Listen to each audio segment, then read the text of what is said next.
The following podcast is part of the Underdog Sports Podcast Network. For advertising information or to find more great podcasts, visit us at www.theunderdogsports.com and follow us on Twitter at RealTheUnderdog. Okay. Well, just for the record, we got Sunny in Phoenix too. 52 to.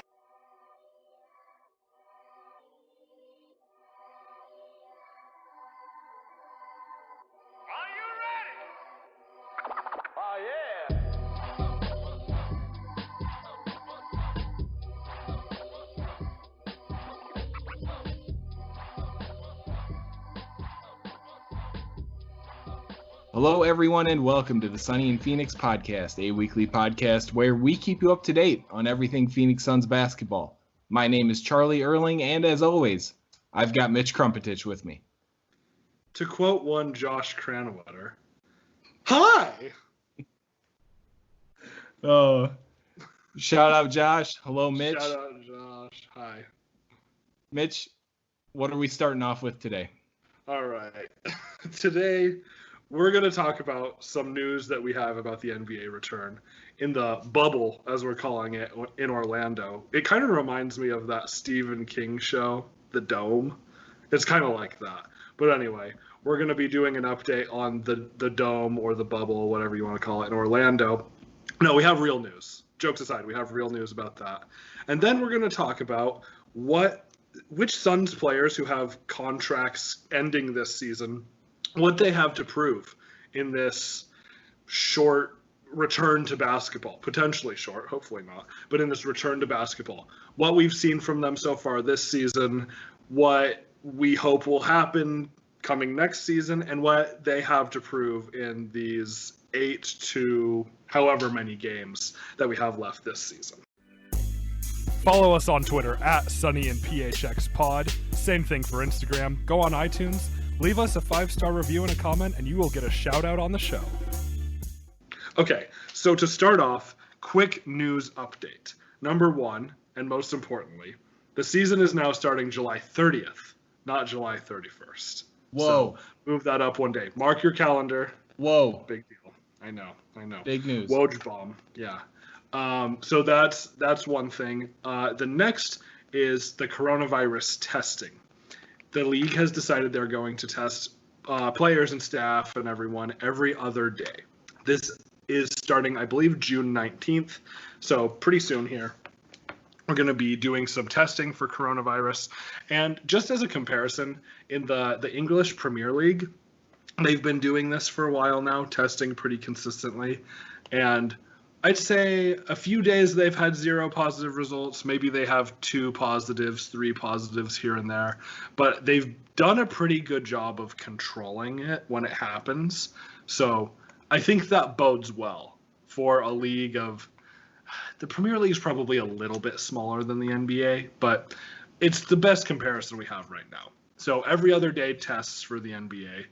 And then the other thing that has been reiterated is in this bubble in Disney World, there's going to be 22 teams total, but they're not all going to be there the entire time. So some teams aren't even going to get past the 8 regular season games that we have left in this current season. Once those teams lose and don't make the playoffs, they're going to go back home. So let's take the Spurs, for example. When they lose all 8 of their regular season games, they're going to go home, just like the Lakers. No, the Lakers will make the playoffs. But the Spurs, when they lose all 8 of their regular season games, will be heading back to San Antonio. So just kind of keep that in mind, that while there will be 22 teams to start, it's not going to stay that way. And then when the playoffs come, when a team loses a playoff series, they will leave the bubble as well. So the bubble will, I guess, pretty quickly diminish in size over the course of, late July, early August to October. So just good things to keep in mind. Right, and things will be moving pretty quickly when we do start those 8 games. I think those 8 games that everybody in the league will have to play will be done within a little over 2 weeks is all. Yeah. So that's half the league playing every day. Yeah, it's going to be pretty quick. Right, and they did announce that every team will have a back-to-back. Yeah, okay. So one back-to-back and then a day off in between all the others is how it will be. Yep. So that's going to be pretty action-packed. I'm really interested to see what the broadcast schedule is going to look like because, man, shout out to everybody who's working from home because I know that I'll be having NBA TV or whatever channel is doing this on all day with basketball rolling. That's going to be sweet. Yeah, I'm interested too, especially because of the time difference. So Orlando is 3 hours ahead of Phoenix right now, since Arizona doesn't change time zones. And we won't change. Yeah, the season will be over by the time everyone else changes. So we'll have a 3 hour time difference for all of this. And I'm curious about what time games will start just in general, because there's going to be teams from the West Coast who it's going to feel earlier for them than the East Coast teams. So I wonder if maybe the West Coast teams will play games later in the night. That's what I'm hoping for because I have to work. Right. I want to be able to watch these games. And especially for the regional markets. I know we talked a little bit about this last week, but for Fox Sports Arizona, they're going to be hoping that those games are at a later time. So once people get off work in Arizona, they're able to tune in to Fox Sports Arizona so they can get their good ratings numbers and all that. So that'll be interesting to see how it plays out. Yeah, and hopefully we have this information in the coming days. I would think that we'd be getting it pretty soon, but thus far, that's pretty much all we know. We don't have a ton of information on the schedule yet. Right, nothing new. I've been hoping for a couple weeks now that we'd know the schedule, but that still hasn't happened. I think the latest that we heard that may hold a little truth is that every team tries to play the ones who are actually left on their schedule.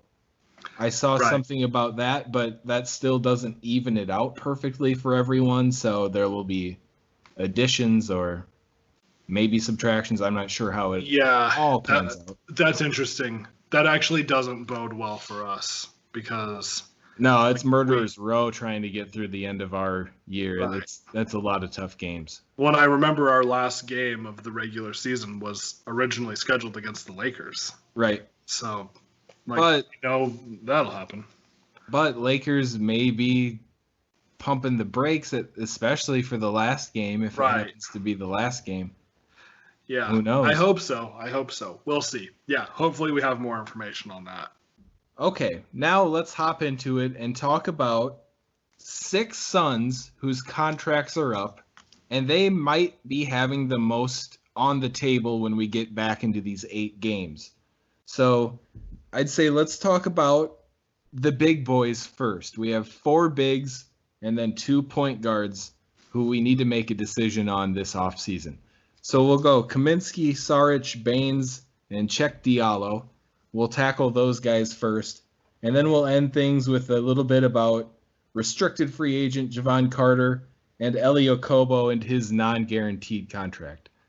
But I think the guy that I'd like to start off with first is Frank Kaminsky, because we saw flashes from Frank this year that were pretty exciting. He put together a few really solid games, but then he struggled in others. But if you look back at the season, he only played with Ayton in 2 games the entire season. One opening night, and then one the game after Ayton's suspension was up. He played 1 game and then rolled his ankle and then missed a few more, is what happened. So they played in 2 games together. And then once Ayton comes back from that, is exactly when Frank Kaminsky goes down with the knee injury. So it was unfortunate that we never got to see much of Ayton and Kaminsky. Not saying that they're the best pair, but maybe Kaminsky can be the backup center we need behind Ayton. And who knows, maybe the 2 of them out there together works decently. Right. I mean, I think Kaminsky is a good player, especially for his contract. He makes, $5 million? Yep. So not a huge cap hit or anything like that. I know he puts up numbers pretty similar to Dario Saric, which kind of makes sense. They play similar games. But I like what you're saying about, being the backup center to Ayton. We talked about that even before this season started, or playing alongside Ayton. He's a pretty good 3-point shooter. I think he was just really stifled by injury this year. This is why I actually think the Suns should re-sign Kaminsky. The money is not a big deal, especially because of the injury. I mean, the Suns might even be able to pay him less because of the injury. I don't think there's going to be other teams chomping at the bit. And so if he can come back healthy and even play for one more year for us, I think that would be great. And actually, we have a team option on Kaminsky, so it's just up to us. Oh, great. Well, simple then. We should take that.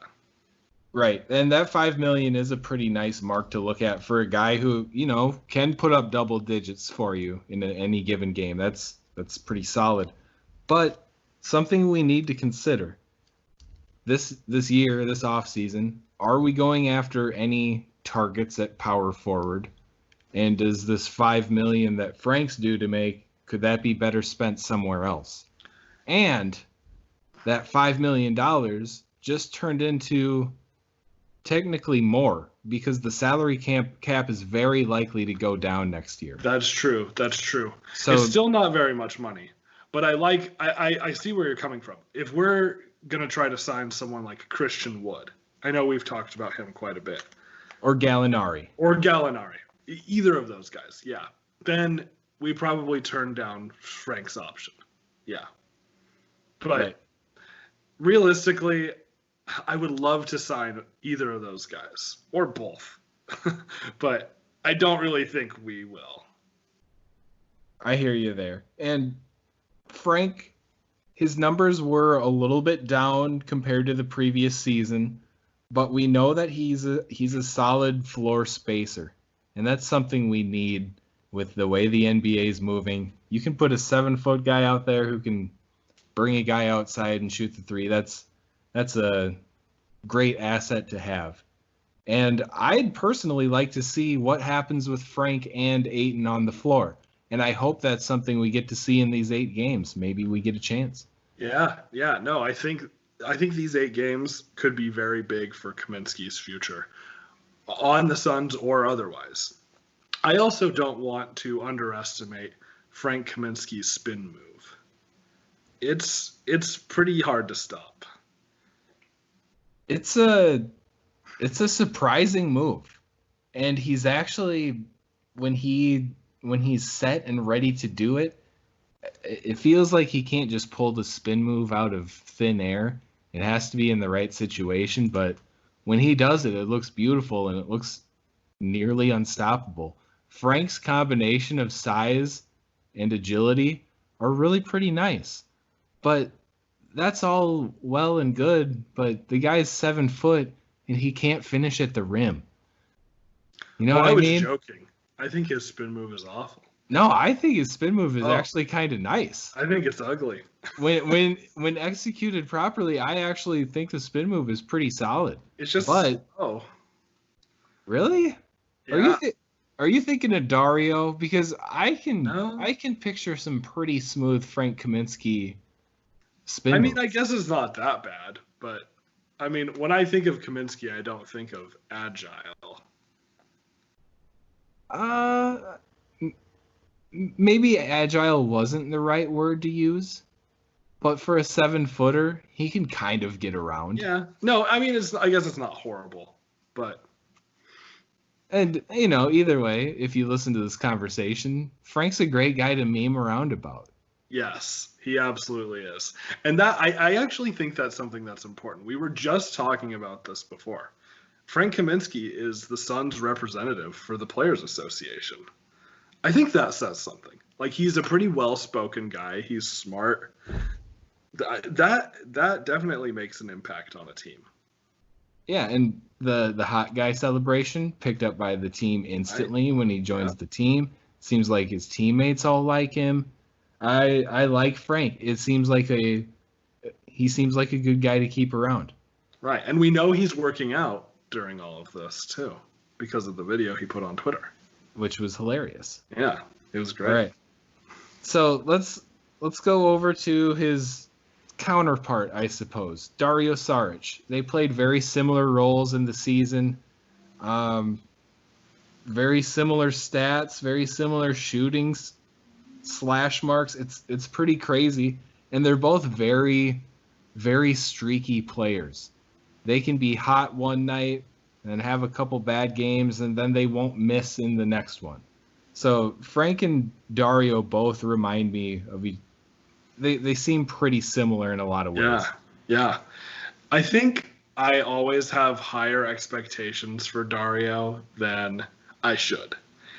I know he's a pretty decent shooter, and I think every time he pulls it from three, I expect it to go in, and he shoots 34% from three. Yeah. Fine, but it's nothing spectacular. So I don't know why I always expect it to go in. Maybe it's just the fact that he and I have a surprising amount in common. But I mean, nonetheless, I have high expectations for him for some reason. And if I could just look at him as a streaky shooter who, I mean, I guess he puts in good effort every night, but if I look at him as just a streaky shooter, he's doing a good job. But I think I just have so much higher expectations for him for whatever reason. Right, and I kind of feel the same way.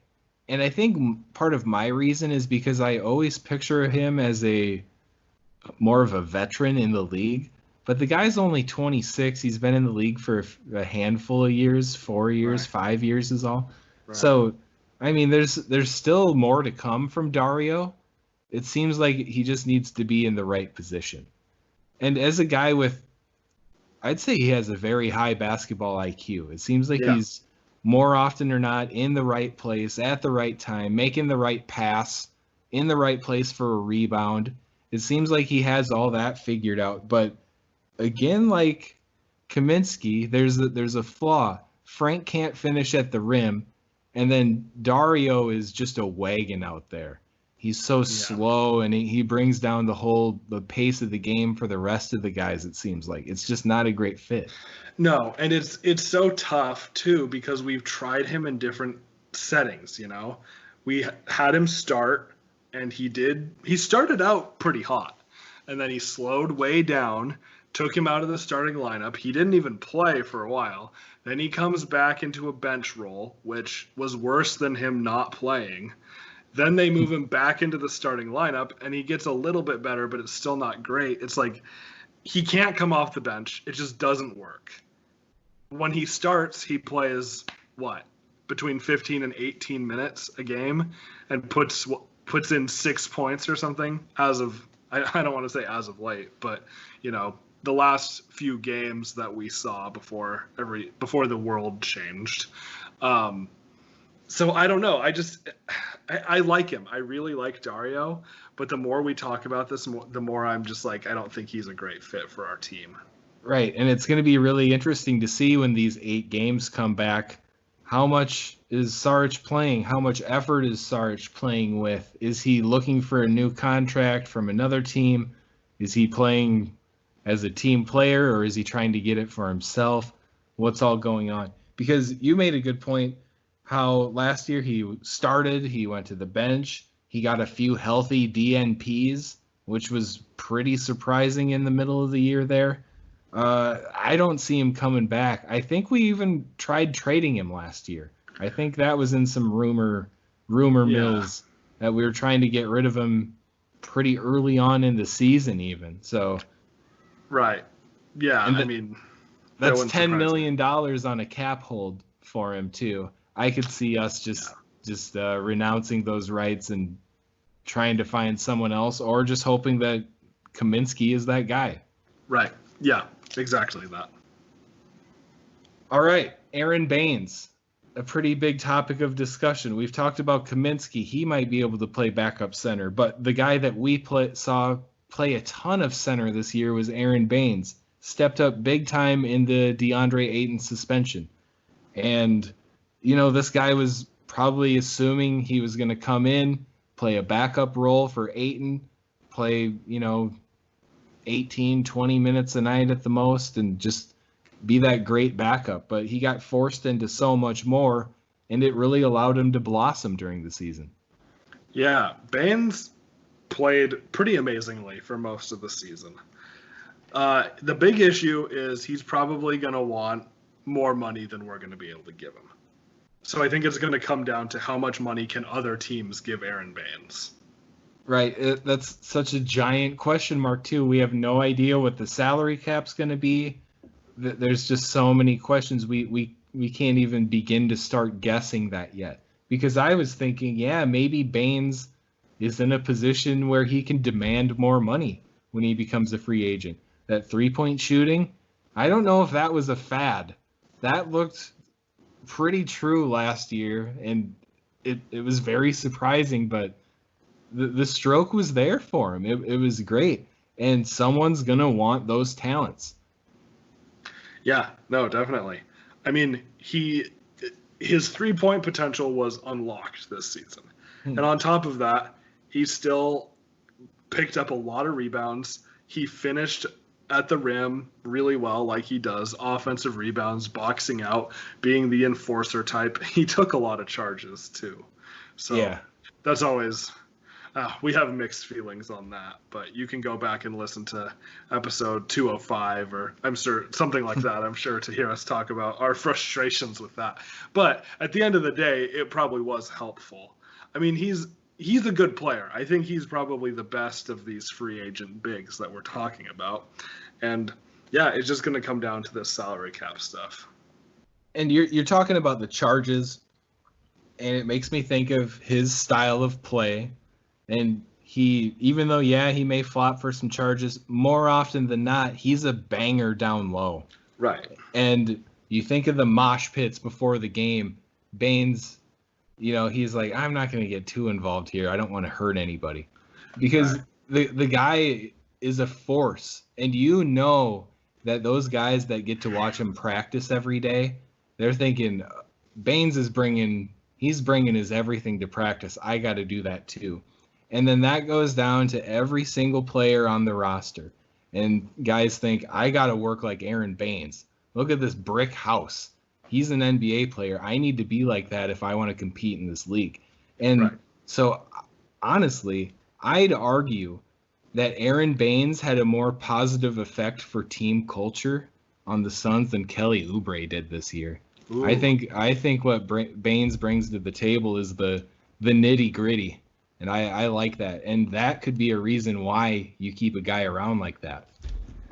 That's a bold claim. He did bring a very positive culture to the team, no question. The nitty-gritty. Oubre definitely brings the style. He brings the flair and all of that, which I love. I mean, I would still say Kelly Oubre is definitely our emotional leader. But the impact that Baines has is substantial as well. I think Baines is there to make sure that no one messes with the style. Maybe that's the fit. Baines is the enforcer of the Valley Boys. Interesting. Yeah. I think that's something we got to consider, though. Just the Suns being such a young team outside of Rubio and Baines.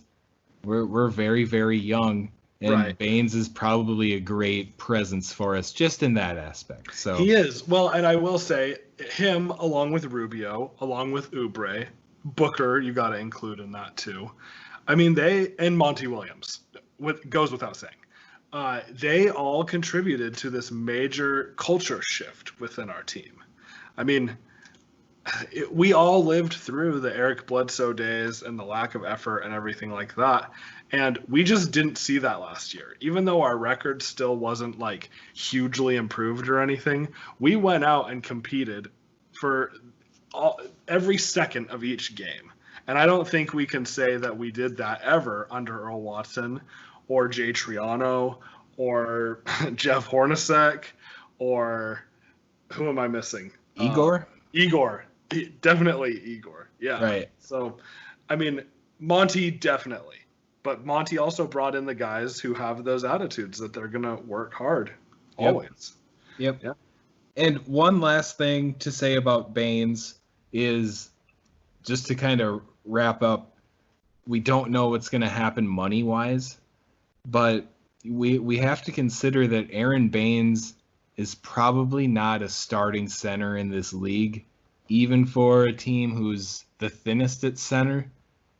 We saw him kind of get run down throughout the season playing big minutes. That's going to be something that maybe holds back his contract value. So maybe he won't be getting as paid as much as maybe we thought at one point, and especially with the cap going down, maybe Baines is affordable this year. Maybe. And I mean, to go right along with that, I don't know that Baines is going to get a better role anywhere else. True. Maybe he loved it here in Phoenix too. Who knows? I hope so. Who knows? All right, the last big on our list, Cheick Diallo. We didn't get to see tons of him this year, but when we did, more often than not, in my eyes, he was pretty impressive. And this is a guy we have a team option on for $1.8 million. So if we want to bring him back for under $2 million, we absolutely can. And with us making decisions on Kaminsky, Saric, and Baines, this is a nice ace in the hole to have. Yeah, Diallo was actually really great this year. He didn't play a ton, but when he did, he made the most of it. He had some super efficient nights. He was a pretty solid scorer for a lot of the times that he played. Good rebounder. He plays much bigger than he actually is. He's 6'8", but he plays like he's 7 foot.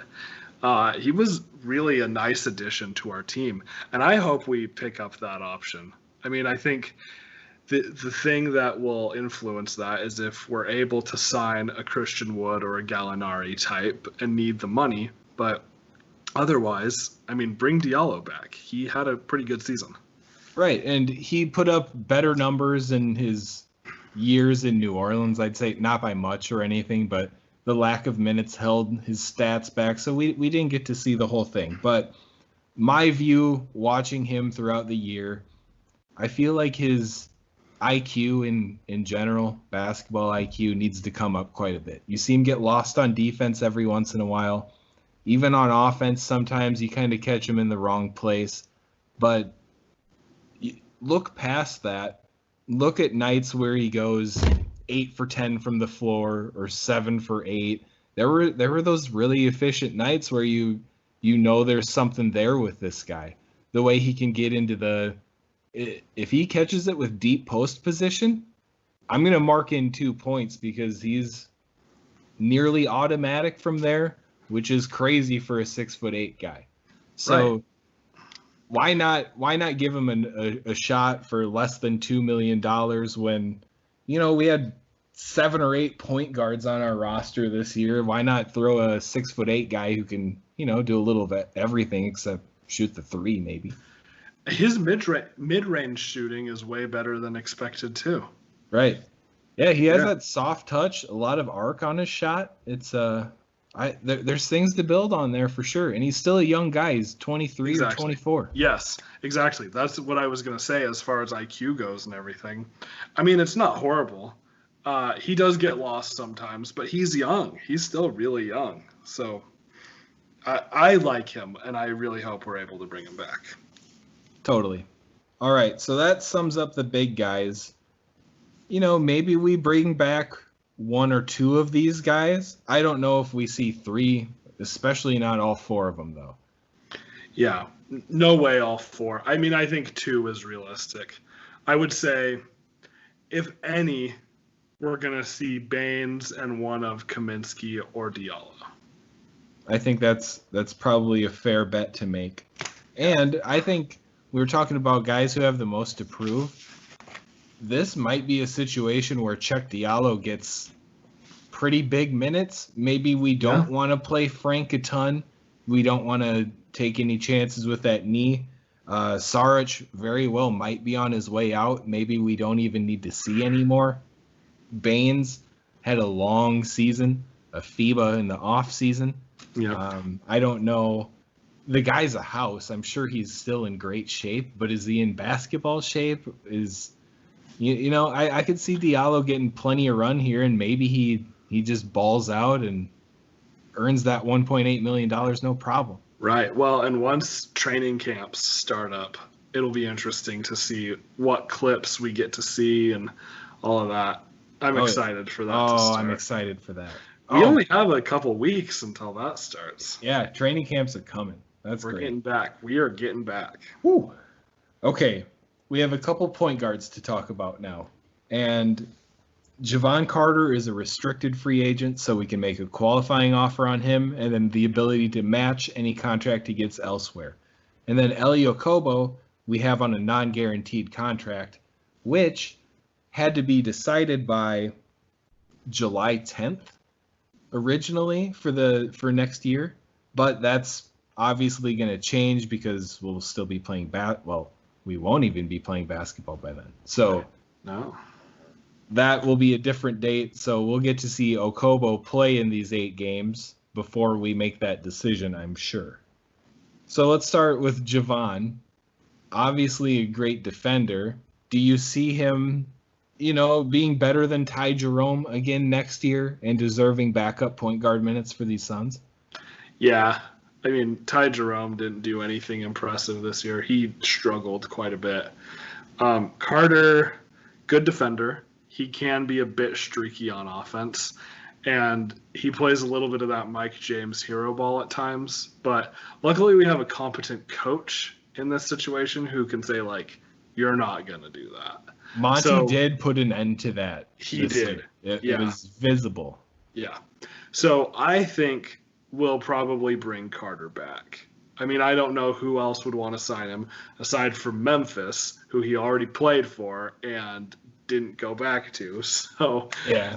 And they have Melton, who was playing pretty darn nice basketball towards the end of the year. Yeah, he was. So, I mean, I don't really see Carter going anywhere else. And at this point, before the draft and before we have more information on what the league is going to look like for the coming years, I think Carter's our best bet. Right. And it's kind of crazy to think about. Heading in, we have Rubio. We have a decision to make on Carter. We have a decision to make on Okobo. And then we have Ty Jerome. And we have Jalen LeCue. That's still a ton of point guards. So, honestly, and we might even end up drafting a point guard. We probably should. Wouldn't be a bad idea. So, that's still a ton of guys. And I think that could very well just... It might be worth taking the chance just to cut our ties with both Javon and Ellie and then see what happens next year. Yeah, I mean, if there's a college point guard that we are just in love with, then yeah. I mean, I wouldn't be upset by cutting ties with Javon and Ellie. Give Ty Jerome one more chance, or maybe more than one. Give him another chance. But, I mean, yeah, Ellie's shown us what he is, I think. He's young still. He's going to grow and develop, no question. But he's not that good, unfortunately. Right, and I think there is still some potential for Ellie to improve. I think he needs to become more of a point guard. He's more of just a scorer right now, and there's a lot for him to do. But both these point guards, I just don't know if they're worth keeping around at this point. Save a few $1 million heading into free agency. I think that might be the route to go. Maybe put your faith in Ty Jerome and say, hey, Ty, we want you to be our backup point guard next year. Prove it.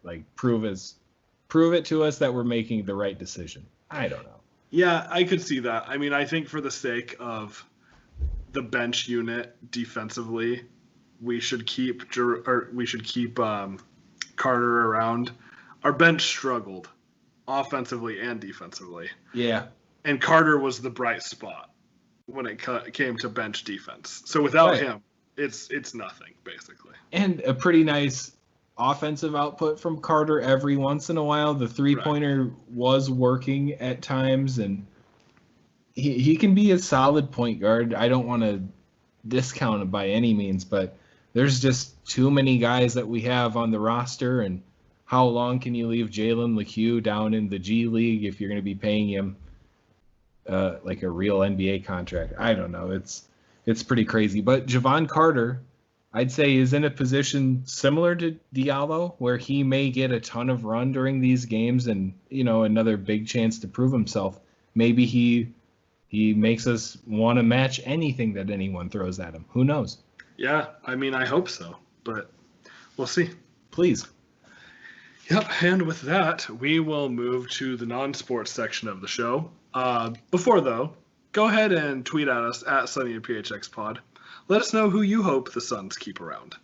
But we will now move to the non-sports section of the show, and I was inspired by something I did today. So the question is, what is the most recent life hack that you have either discovered or have been doing lately? All right, something I've fallen into is taking a shower at night.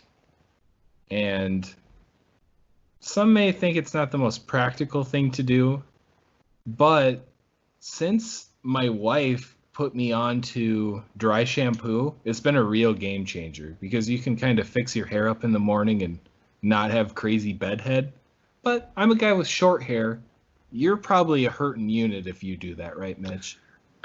Yeah. I have to shower in the morning because if I don't, my hair is like an explosion on my head. You'd probably have to throw a whole bottle of that dry shampoo in to tame it. It can be rough. I was looking through a few pictures on my phone the other day, trying to find something, and I stumbled upon a picture I had taken of myself back when my hair was like at its longest, and I had just woken up, and my hair was so ridiculous that I had to take a picture, and it almost looked like I had dreads. Like it was so poofed out. It looked like I had like a perm that like my mom and aunts would have had like in the 80s. It was pretty rough. So yeah, I have to shower. I mean, I've never tried the dry shampoo thing, but I have another reasoning behind this. It's hot in Phoenix. There are days when I wake up and I'm like, I need to start today with a shower. That's fair. I'd say that's most days. I love the feeling of like first getting out of the shower. For a lot of people, like showers are calming, which it can be that way, but for me it's like a energizing kind of thing. It's like, okay, now I'm clean, I'm like ready to go for the day. See, I see where you're coming from, and I would never stop myself from showering again in the morning if I felt the need. Interesting. So I want to put that out there. I would not be opposed to that. But I love going to bed clean, and especially if there's clean sheets. You gotta be freshly showered. If you're getting into clean sheets. True. That is nice. And I love that. Going into bed, you put your favorite pair of boxers on, and it's just money, dude. You get into bed and you feel like $1 million. And if you did anything outside and you're feeling a little grungy, I just don't feel the same. So I really appreciate going to bed just feeling like $1 million. Yeah, and you know what? That's actually true. This is something that I like to do in the summer. At night, when it's been a long day, and maybe I've been in the office all day, like I haven't been too sweaty, but like it's just 107 degrees out and I've got a window, Yeah, it happens. I'll come home and before bed, I'll shower, not like freezing cold, but like a little bit colder. And I won't necessarily like do anything too extravagant. I'll just kind of like wet my hair. And maybe a little bit of soap, but maybe not. Maybe I just kind of like rinse off. Yeah, and then I go to... what you're supposed to do before you get in a pool, like a little rinse off. Yeah, that type of thing. There's nothing wrong with that either. And cool.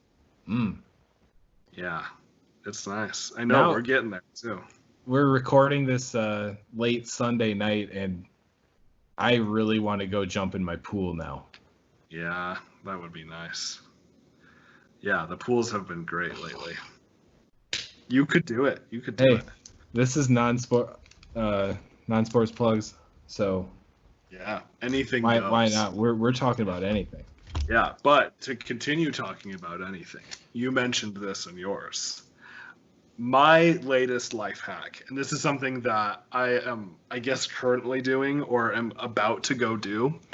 When I wash my sheets, which I'm a consistent sheet washer. I think it's important. I love the feeling of clean sheets. Right before I put my sheets on, I'll turn the dryer on for like 5 more minutes. And then I'll throw those sheets on right before I go to bed. Oh, it's nice. Even in the summer, which I know is weird, but when you're running that AC, it can get cold at night. So having warm, fresh sheets, oh yeah. Now I'm opposite end because I love when my pillow feels cool or you flip it over to the cooler side. I just love that feeling. What if you were to put sheets in the freezer? Ooh, people do that. Yeah. I remember one of my cousins used to put her pillowcase and maybe even the whole pillow in the freezer before bed sometimes. Why not? Yeah. I remember reading something that back in the day before air conditioning, people would wet their sheet. They'd get their sheet wet and then put it over them. And then by the time it dried out, it was like too hot to sleep anyways. So you'd wake up or something along those lines. That sounds terrible. I love my air conditioner. Yeah, story time here. When I lived in Iowa, you've heard this story, but it's been a while. When I lived in Iowa for a spell for 1 year, it was a dark time. But when I lived there, because they don't have electricity in Iowa. No, they had electricity, but I didn't have air conditioning. I eventually went out and bought my own unit, but when I first moved there, it hadn't been too hot or humid yet. Like, it was reasonable. I went probably a month without it, and I'm like, oh, this is no big deal. Coming from Spokane, we never had air conditioning because you needed it for like 1 week, so you just put up with it. But in Iowa, you have to have it. So I was like, I'll just put up with this. No, I couldn't. I eventually broke down and bought like a window AC unit, but whatever.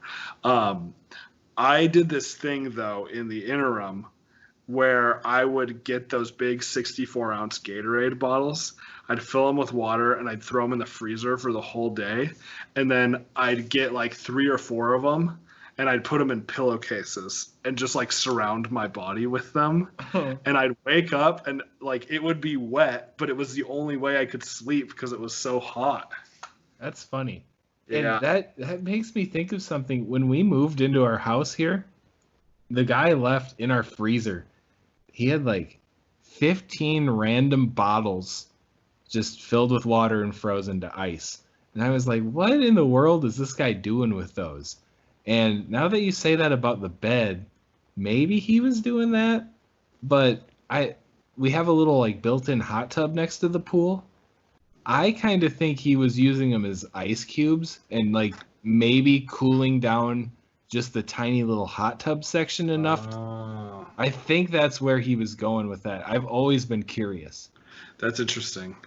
I mean, I do that still just for drinking water. Sure. I'll fill one of those bottles up with drinking water, put it in the freezer.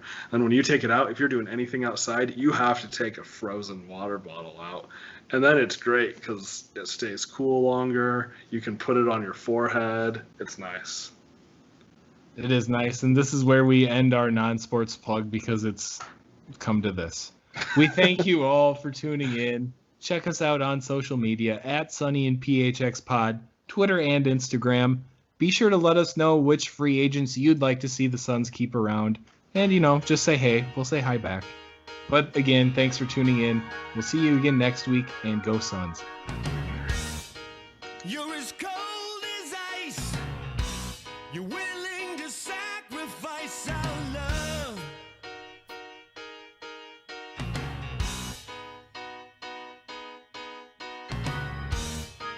You never take advice. Someday you'll pay the price. I know I've seen it before.